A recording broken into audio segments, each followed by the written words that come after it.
you had a guy pull away, stop trying, and suddenly act like he doesn't care, you might be making one of these mistakes. So let's get right into it. Mistake number 1. You're confusing interest with investment. Just because someone is giving you attention doesn't mean that it's effort. A guy can text you, watch your stories, like your posts. The real test is he consistently making moves? Is he setting up dates to spend time with you? Not just calling you up at 10 p.m. asking you to come hang out. Is he asking you questions about your life, your childhood, your family, your goals, your ambitions? Is he trying to deepen the connection, trying to get to know the real you? Or is everything just very surface level and sexual? And does he prioritize you? Does he actually consider you when he's making decisions? I have a story for you guys, and I'm gonna spill the tea because I think that a lot of girls and a lot of women see this type of behavior and they think that it's a positive thing when actually it's not really positive or negative. There was a guy that I was dating. He was a very social person. Our first date, a double date type of situation. Literally right after that on the weekend, he messaged me to hang out again. And I wasn't really doing anything that weekend, so I was like, sure, why not? Came to hang out with me. He was with his one friend, and then they're like, oh, we have a birthday party to go to. Do you want to come? And I said, okay, sure. It's the first time I really met a bunch of his best friends. And I thought, wow, he's really putting in effort. He must really like me, and he must really value me as a person because he's introducing me to his friends. There was another time where he had to take out some family friends and he brought me with him. That's when I thought, okay, he's really serious. But I was absolutely wrong. He is just a very social person. Some guys just want to have you on their arm, or they just want to show you off. If he introduces you to his friends, or if he introduces you to family, or doesn't necessarily mean that he wants to be with you. Mistake number 2, acting like you know every promoter or guy in the city. This is for the girls who feel the need to name drop every guy they know, famous person they know, whether they're saying, oh, I'm super close with this person, or I just met this person at a party. When you're always name dropping and constantly acting like you're surrounded by important people, it seems like you're insecure. You're trying too hard to prove that you're in the right circles. And one huge thing about this is that let's say that you're constantly going out to clubs and you know all the bouncers and the bartenders and all the guys know you. It's gonna make you look bad because first of all, you're constantly out around these guys. So you're probably drinking every weekend. You're probably hooking up with guys. If a girl consistently interacts with a lot of men, it could give the impression that she needs external validation in order to feel good about herself. When everybody knows her and she's always approachable, it makes her seem more available. It can remove the intrigue that often draws someone in and less of a challenge to get to know intimately. I've spoken to many men about this and I've consistently heard the same thing over and over again. Okay, think about if a guy knows every girl and treats them the same way as you. You might think you're not that important to him. It's the same thing in reverse. It takes away that exclusivity and makes him think you don't have something special with him if every other guy knows you deeply and you've created so many connections. Not only that, at the crux of it, it can make you seem promiscuous and give the impression that you use guys for your own benefit, to get into clubs for free, to get free drinks, etc. Mistake number 3, dressing and acting like a side piece around your man, his friends, and in public. So here's the harsh reality. If you're constantly dressing provocatively or acting overly seductive and sexual, you're sending messages that you are just there for physical attention. You're lowering your own value by seeking validation through external appearances rather than showing your depth of character. Not only that, but dressing provocatively, whether it's every day with his friends, is not classy. There's been an instant where I know someone who was dating a girl. Everything was going great. There was a time where they were all hanging out with his friends and she did something that made her look very sexual, and he did not want to be with someone who behaved like that. Just like how you want to be with a man who knows how to carry himself, knows how to dress, knows how to speak. A man wants the same thing from a woman. He wants a woman who respects herself and respects her body. Mistake number 4, thinking that you need to play it cool. So there's this idea that if you act like you don't care, he's gonna want you more. But here's the truth. Guys fall for girls who make them feel something. If you're too distant, he's not gonna chase you. He's gonna be confused as to whether you actually like him or not. You need to be confident but also warm, and that creates the attraction. I want to know what you guys think is worse, being too available or being too distant. Comment below. I've seen a lot of girls as well trying to play it cool, trying to push guys away,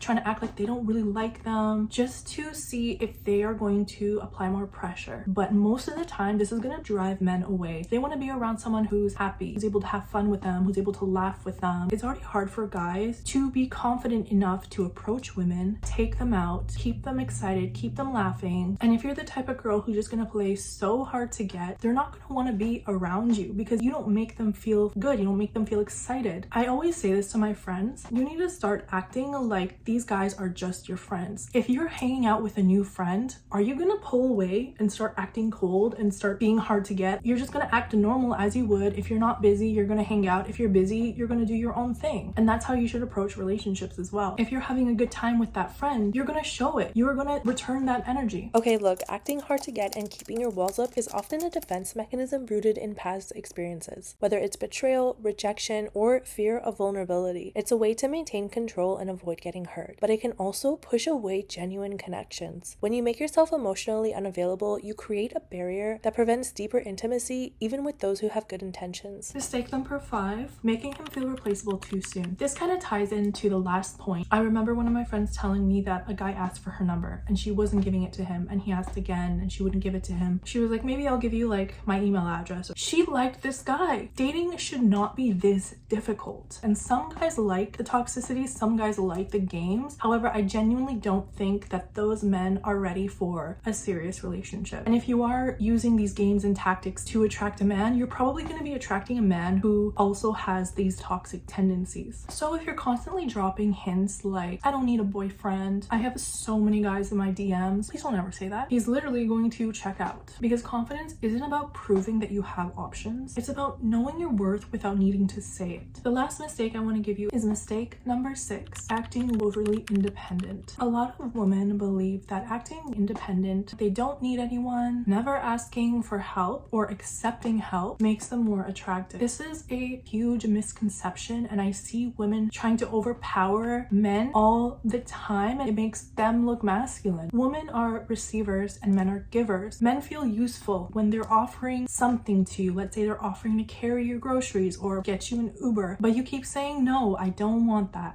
It's okay, I got it.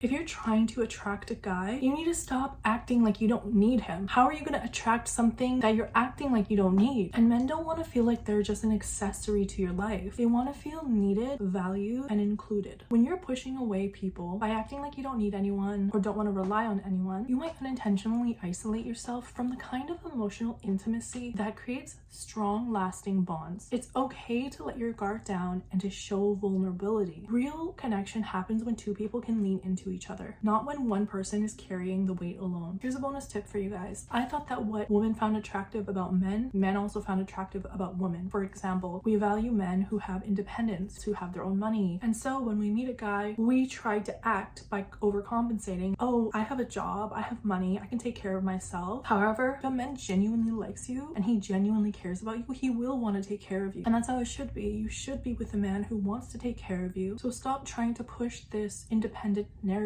Yes, we are strong women. Yes, we're independent and we can take care of ourselves, but accept the help and accept the love that you're receiving from those people who are just trying to make your life easier. I hope you guys enjoyed this video and it was helpful. If you want to add some mistakes that you've made in the past to help out other people, write them in the comments. If you're a man and you're watching this, I want to know what other mistakes you've seen women make, and if you've been making any of these mistakes, it's never too late to make a change. Click on the next video as I'm breaking down the 5 mistakes that make you less attractive, and trust me, you do not want to miss it. I hope you guys have a great week and I will see you next week.